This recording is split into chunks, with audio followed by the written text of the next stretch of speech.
It's been 5 years since a gunman killed 49 people and injured dozens at the Pulse nightclub in Orlando. At the time, it was the deadliest mass shooting in United States history. Back then, Sheriff John Mina was chief of the Orlando Police Department. Undersheriff Mark Canty was the SWAT team commander. Both men are now at the Orange County Sheriff's Office. They recently sat down to discuss the shooting at Pulse nightclub. This special episode of Behind the Star is a recording of their conversation. So, Mark, when did you first receive the call? What were you doing? Where were you? I was awake. It was when the page went out for the SWAT team to get called, I was awake. I had just talked to Lieutenant Smith probably about an hour before about a previous call out. So I was thinking, like, hey, maybe I should go to bed. And then the pager went off. My pager went off. I looked at it and said, full SWAT call out at Pulse nightclub, which I thought was strange because knowing that Scott was working, he typically would have called me and said, hey, we have a call out. So just sitting around. Sheriff, what were you doing when you got the call about the Pulse nightclub incident? Yeah, so I was asleep. I got this text from, I think it was Deputy Chief Anzueto, and he said, do you know what's going on? And so, I didn't, and I immediately called him, and he said, hey, there's a shooting at Pulse. There's multiple fatalities. It's a hostage situation. And so I was like, well, what do you mean, hostage? When he said it was at the nightclub, I automatically thought there was some kind of, shooting, a disturbance, maybe gang related. And he goes, no, it's not this. This is different. There's a lot of fatalities, and it's a hostage situation now. So we got everyone coming. So what were you thinking on the way there? What was going through your mind, and what was going to be your plan? So while you're driving there, what were you thinking about? Just when I got the call, it was said because of the way I got it was unusual, so I knew it was bad from the beginning. I tried to call some of the watch commanders. I tried to call Lieutenant Smith, who was one of the watch commanders working. He didn't answer. I eventually got in contact with Lieutenant Brady, who was the West Side Watch commander, and he immediately told me, he was like, hey, we have an active shooter. We think there's multiple shooters inside a nightclub. So I thought it was going to be really bad. I think he originally told me that they thought there were some terrorist type ties, so I knew we would get there, we were going to have to lock it down and do whatever we can to rescue. The other thing I was thinking is my wife was working as a firefighter that night, so I was calling her to see where she was, to see if she was okay, which she was, but just immediately thought, like, hey, we had to get there really quick, get set up, and do whatever we could to start saving people. Sheriff, when you first got to the scene, what did you first see? So what I noticed immediately was the large law enforcement presence, and I would say, without a doubt, that was one of the biggest police presences I've ever seen at a scene. It was multiple agencies, multiple patrol cars and command posts, and it was even hard to get to the command post because we had blocked off so much of the surrounding area. And then when I got there, of course, all the surrounding agencies leaders responded. Sheriff Don Esslinger came, of course Sheriff Demings came, and then Sheriff Demings, Sheriff Hansel came, the Special Agent in charge of the FBI, Ron Hopper, came, and of course Special Agent in charge of FDLE also responded as well. So unlike anything I had ever responded to. So as a SWAT team commander, what is some of the first things that are on your mind that you're doing, and what are some of the first directions that you're giving to your commanders? First, we're trying to, if there's anybody we can rescue right away, we want to get them out of harm's way. And then I think then it was trying to replace all the patrol deputies and officers that responded, get them replaced with SWAT personnel so we can have a really good inner perimeter, so we can start making our decisions on how we're going to respond. Started also thinking about what the building looked like, and if we had anybody from the building to kind of tell us what the building makeup was, or a layout of the building. I did call the SWAT commander. At the time I was the Orlando Police SWAT commander. I called the Orange County Sheriff's Office SWAT commander to let him know what I had and ask for some of his resources, like their hazardous device team, which I thought we might have to do an explosive breach just because of how the building was set up. So the biggest thing is just trying to get my personnel in place so we can start saving people's lives. All right. Sheriff, when you got there, what did you start thinking about as far as what decisions you were going to make, or what kind of plans you were thinking about? So, as I was driving there, I was on the phone with the FBI and getting as much information as I could about what they knew. And then when I got there, I wanted all the information. So I talked to as many different commanders as I could talk to try and get a feel for exactly what had happened, because everyone had a little bit different version of how it started and what had happened. So that was important for me to chief, is really know exactly what we had, and then how we would make our decisions moving forward based on all that information. And I also had the opportunity to talk to some officers on the way in and get their perspective as well. Sheriff, at what point did you realize the magnitude of the incident, and did you have any fears, or were you afraid at all, or anything like that? I think I knew right away this is something that we had never dealt with before.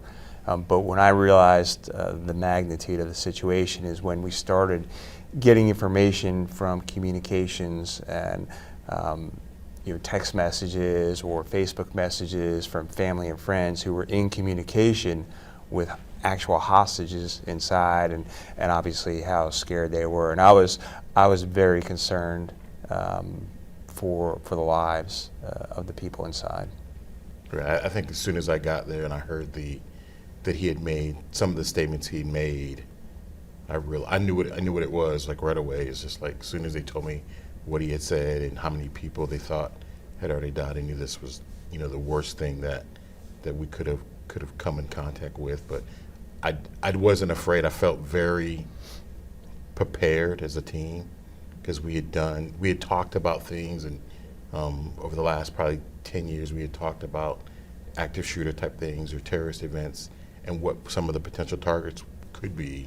Never thought it would be a nightclub at 2 o'clock on a Sunday morning, but thought it would be something else. But felt really, really prepared. Felt the team was in the best position that they could be in, and I didn't have really any worries other than the fact that people could lose their lives, including some of the officers that responded. I was very confident in the abilities of our team and also the abilities of the surrounding agencies that helped us out. And one thing that I did take notice of, even as we were going through it right away, is despite the danger of explosives that the officers and deputies, they remained in their position, right. And showed extreme bravery and courage. Right. I did notice that too. I think it was not just SWAT operators, but typically when SWAT relieves a patrol deputy, that patrol deputy goes back to command post and gets reassigned. After some of the officers were relieved, they went right across the street and waited, almost like they knew we were going to need their assistance later on, which we eventually did. So it was great to see them, that they were still there with us and willing to put their lives on the line to save these people. As the incident started drawing to an end and you had to address the media, what was going through your head, and what do you think you were going to tell them about what had happened? I wanted to be very clear in several things when I addressed the public. One was exactly what had happened. What information do we have? What led up to this event? And importantly, that our community was now safe moving forward, that the threat was over. We saved dozens of lives.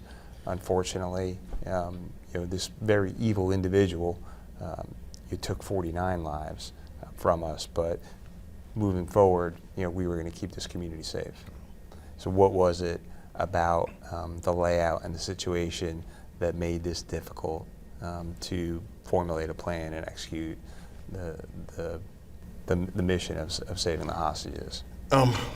What made it difficult is once we found out where we thought people were, most of the people were in 2 bathrooms that was down at the end of a hallway, and the doors were completely opposing. And not knowing what the walls were made of, I didn't feel safe sending officers down that hallway, knowing that if he heard our officers, he could easily shoot through the wall.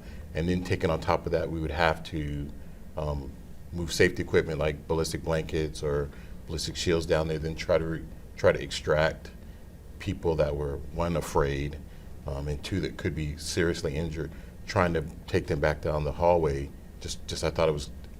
I thought for sure if we did that, we would end up getting more people killed, to include law enforcement. So I did have a conversation with the hazardous device team from the sheriff's office, and we had trained in the past with doing explosive breaching.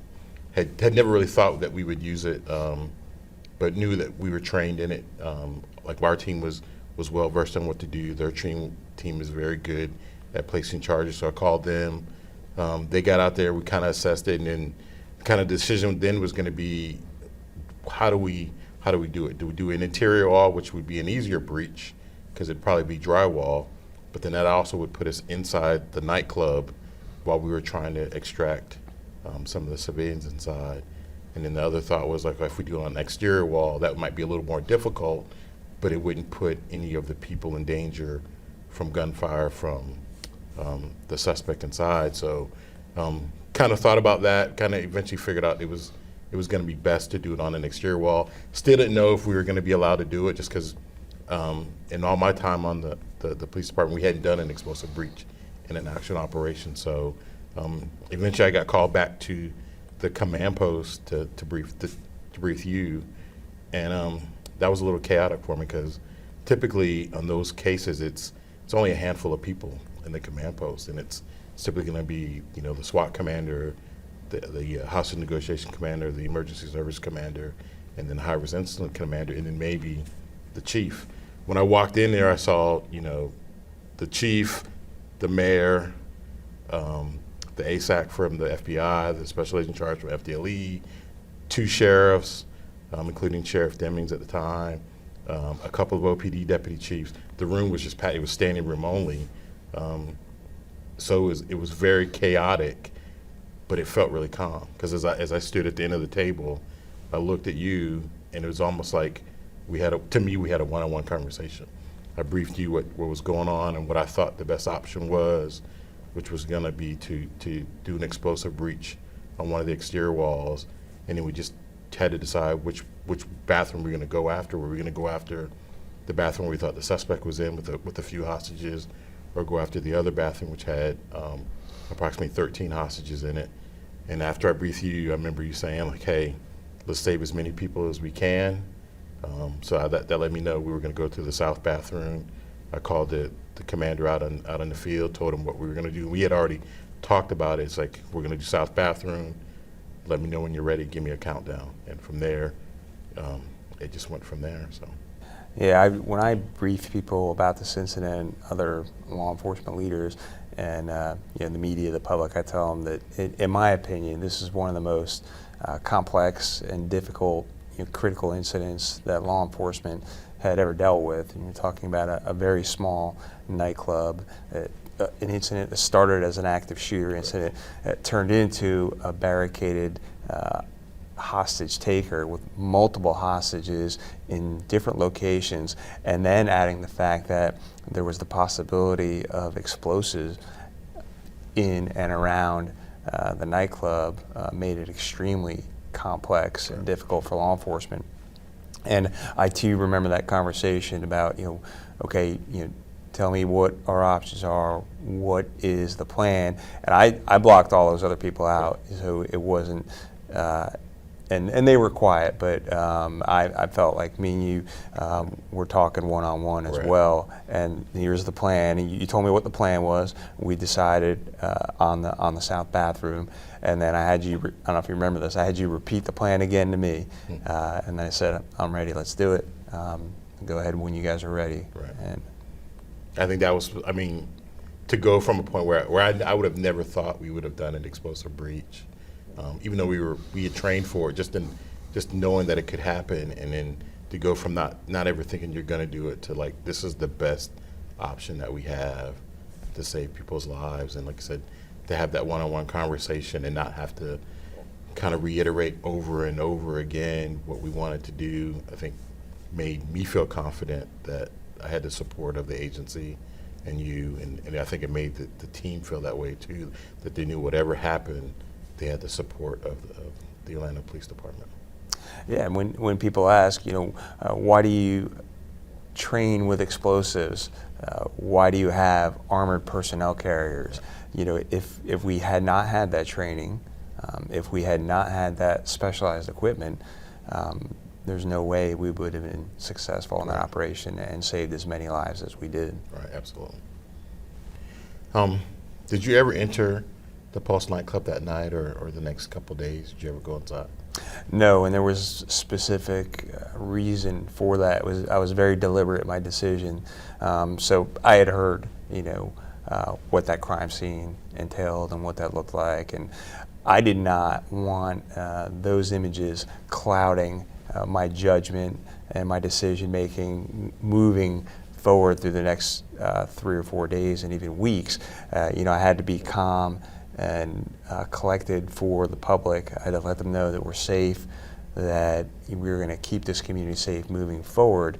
And I knew we were going to have to deal with vigils and a lot of other things that were going to happen in our community. I had to really focus on getting everyone else the help they needed, from law enforcement for their mental health, to the survivors, to the victims' families. And we had presidential visit. We had a visit from the director of the FBI, and Attorney General Loretta Lynch was there. So there were a lot of things happening secondly, it's a crime scene. So why go into a crime scene and disturb the crime scene when that's not needed? And so, but more importantly, I know I needed to keep my head clear and not let that judge my decisions moving forward.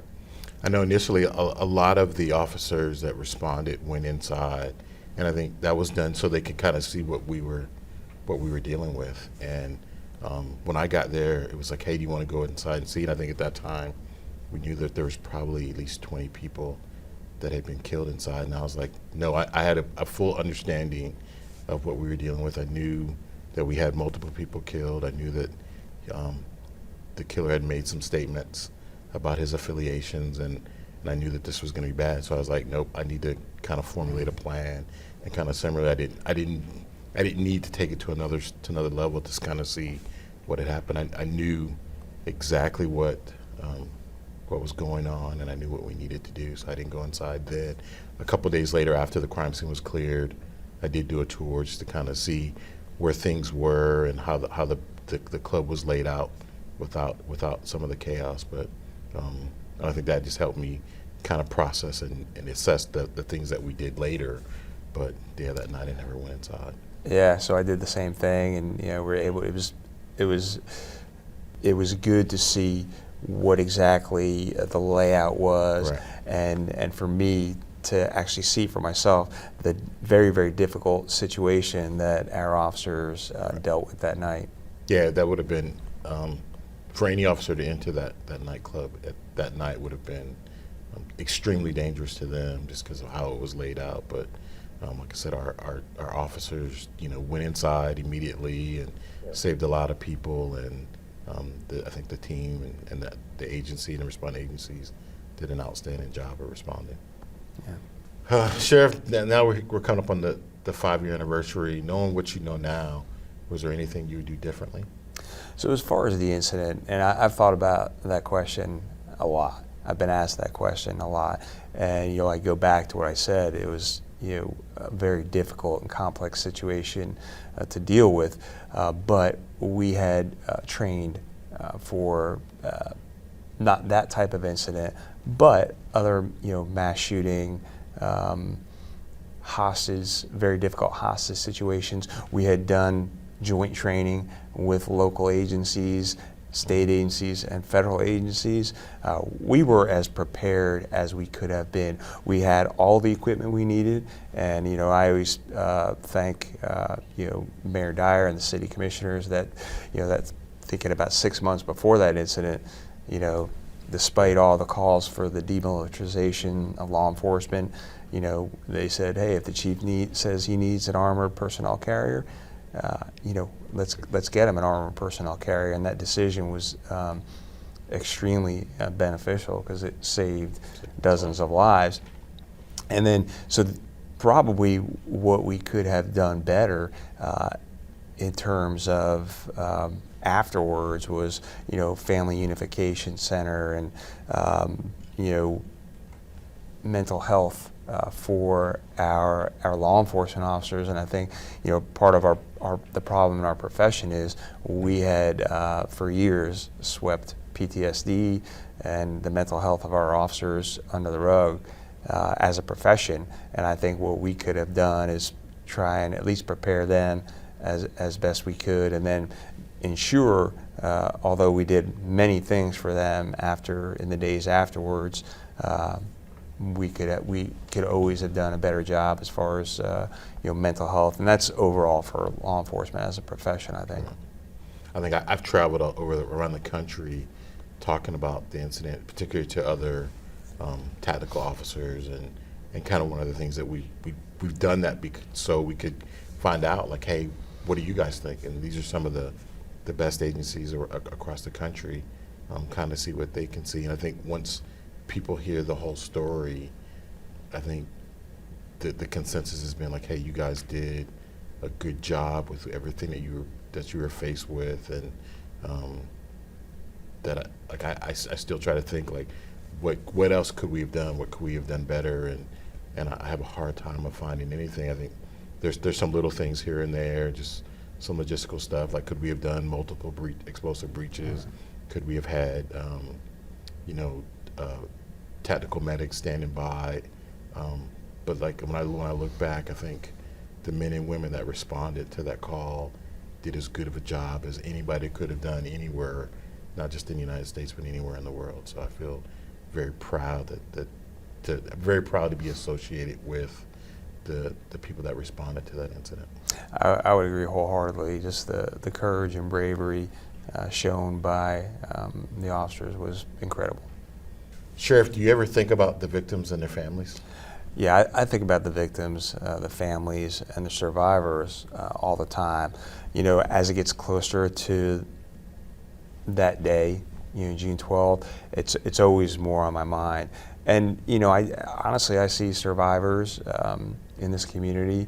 I do see and know people who have lost close friends at Pulse, and I'm able to talk to them, since that incident. And it's always tough. There's always hugs, and especially near the memorial time, there's always tears. So yeah, they're always on my mind. I do.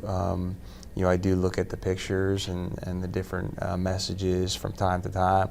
I drive by Pulse quite often because of different things I do in the community, and I always take time, sometimes to stop, but I always take time to look at the Pulse nightclub, look at the site, and at least reflect for a few minutes on the victims and their families. So do you think about the victims and the victims' families? Yeah, I do think about the victims and their families and some of the survivors. I think that it's very difficult sometimes to think about the number of people, the 49 people that lost their lives, and how it affected so many people. I think a lot of what I've done as far as thinking about that, it happened in the first few days after Pulse. Like we had myself and the SWAT team and some of the survivors had some get-togethers with some of the employees that survived, and even one of them I'm friends with on Facebook now, and just when I think about what they had to go through, I'm just amazed that they were able to survive, and the families of the victims, just my heart goes out to them, because no one should ever have to go through something so horrific, particularly in what I consider the greatest country on earth, and to see that they had to go through that, it makes me feel blessed that I'm here, and the things that I have. I have 3 daughters, and while my daughters weren't there, I think they lived through it because they saw all the aftermath, and they know what happened, and 2 of them are still. One's a teenager, one is 10 years old, and they know,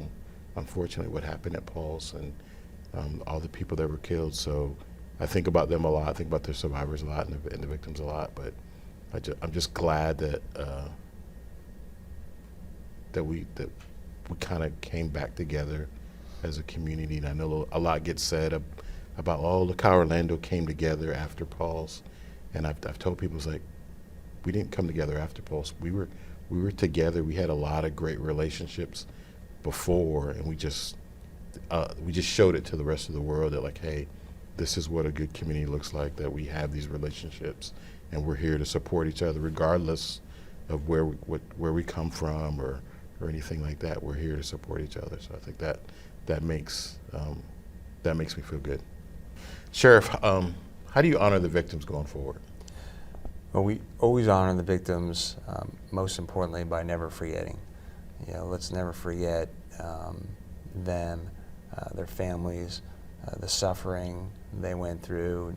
I think by having the memorials, doing the community rainbow run, continuing to spread love and kindness, and the way our community has always done, like you said, I think that's an important way of honoring the victims. I think they would have wanted us to continue honoring them by spreading love and not hate, and handling this incident, making this an even better community than it was before.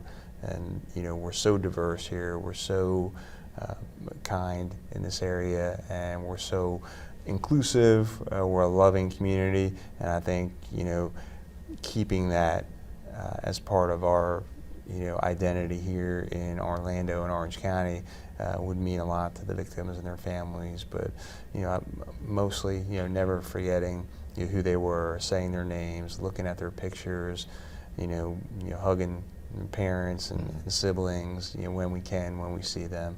I think that's what they would want. Thank you for listening to this special episode of Behind the Star.